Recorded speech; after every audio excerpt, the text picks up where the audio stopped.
Ja han començat les obres de l'anell ciclista, un projecte fonamental per promoure l'ús de la bicicleta a tota la ciutat.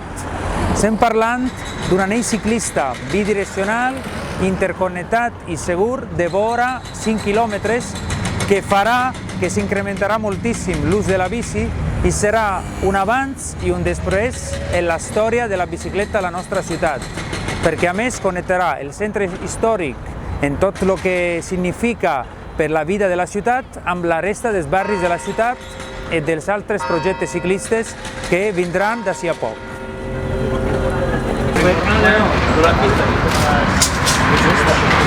Bueno, así se amplía la acera también, que eso no lo ve el peatón, no lo ve ahí se cree que es solo para la bicicleta y que el peatón también afecta.